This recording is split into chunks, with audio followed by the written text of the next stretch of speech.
اب معلوم نہیں ہے کہ آج وہ جو لڑائی ہم کرکٹ کے میدانوں میں لڑ رہے ہیں اس کا تذکرہ کروں، اس پہ ہنسوں، اس کا مذاق اڑاؤں اور اس کو ریڈیکیول کروں، یا وہ سیکورٹی کی جنگ جو آج ہم نے اسمبلی میں لڑنا ہے اس کا تذکرہ کروں۔ سیکورٹی کی جنگ بھی بڑی عجیب و غریب شکل اختیار کرتی جا رہی ہے ہمارے ہاں۔ ابھی میں سن کے آ رہا ہوں کہ ایک پاکستان کی سیاسی جماعت نے، پی ٹی آئی نے خاص طور پر یہ بیان دیا ہے کہ وہ شریک اس لیے نہیں ہو سکے گی کہ ان کی بانی پی ٹی آئی سے ملاقات نہیں کرائی جائے۔ ان کی تان ٹوٹتی ہے ہر بات پر کہ ہماری ملاقات کرا دو تو ہم شامل ہیں۔ ہمارا اعتراض یہی ہے کہ ہماری ملاقات نہیں کرائی جا رہی۔ یعنی کہ یہ کبھی ہوا ہے کوئی سیاسی جماعت اپنا یہ موقف اختیار کر دے کہ اس کے قیدی صدر کو ملاقات کرانے کر مبنی ہے یہ بات کہ وہ اس میں شریک ہوں گی کہ نہیں ہوں گی۔ دیکھیے، یہ ملک کی سلامتی کا مسئلہ ہے، سیکورٹی کا مسئلہ ہے۔ ٹرین ہائی جیک ہوئی ہے، ہماری چوکیوں پہ حملہ ہو رہے ہیں، دشمن ہر طرح سے وار کر رہا ہے، سوئسائڈ بامبنگ ہو رہی ہے ہمارے ہاں، گاڑیاں ٹکرائی جا رہی ہیں۔ وہ صورتحال پیدا ہو رہی ہے کہ اس بات کا تصور لوگوں کو نہیں تھا کہ یہ جماعت اس پہ انکار کر دے گی۔ یہاں تک سوچا جا رہا تھا کہ دھرنا جو 126 دن کا یہ بڑی فخر سے کہتے ہیں کہ ہم نے کیا، یہ الگ بات ہے کہ اس کی حیثیت کیا تھی، اہمیت کیا تھی، پس منظر کیا تھا،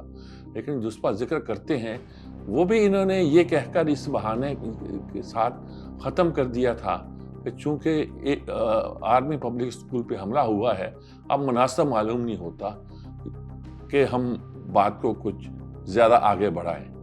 وہ انہوں نے دھرنا ختم کر دیا تھا اور اس میں شرکت اختیار کر لی تھی جو پی ٹی آئی کے ایک کوئی سلسلے میں، کسی بنانے کے سلسلے میں، جسے ہم پلان کہتے ہیں، وہ فیصلہ کیا تھا۔ اگرچہ بانی پی ٹی آئی اس میں بھی شریک نہیں ہوئے تھے، وہ اپنی ضد پہ قائم رہے تھے۔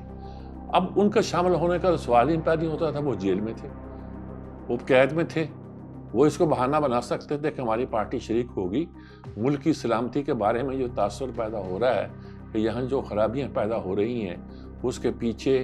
صرف مسلح افراد ہی نہیں ہیں، بلکہ مسلح افراد کو ان لوگوں کی حمایت بھی ہے جو اس وقت ہماری حزب اختلاف بنتی ہے۔ یہ ایک بہت بڑا الزام تھا جو اپنی حکمت عملی کے نام پر وہ بار بار اعلان کرتے جا رہے ہیں اور یہ کہتے جا رہے ہیں کہ ملک میں سیکورٹی قائم کرنے کے لیے ہم نے ان لوگوں کو یہاں بسایا تھا، واپس لائے تھے، اور میرا خیال میں وہ طریقہ کار ٹھیک تھا۔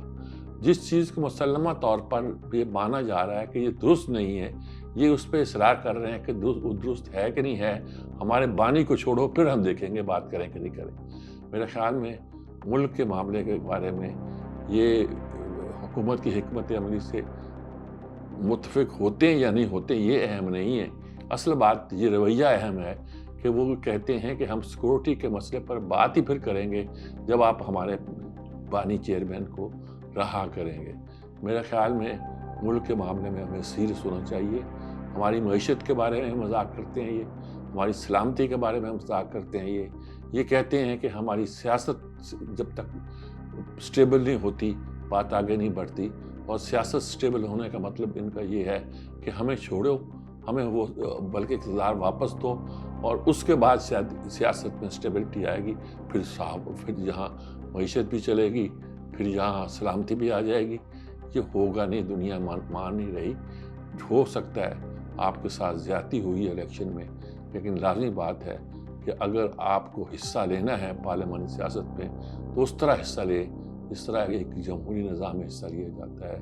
اور اسی طرح اس میں کام کریں کہ لوگوں کو یقین ہو جائے کہ آپ کے ساتھ زیادتی ہوئی ہے، ورنہ آہستہ آہستہ جمہوریت کی یہ شان ہوا کرتی ہے کہ جب اگر آپ اسی بات پہ اصرار کرتے جائیں گے تو لوگ بھولتے جائیں گے کہ آپ کیا چاہتے ہیں۔ ملک کی سلامتی اور ملک کی بہتری سب کو عزیز ہے، اس میں یہ کہنا کہ اگر آپ یہ کریں گے تو ہم کریں گے ورنہ نہیں کریں گے، یہ نہیں ہوا کرتا۔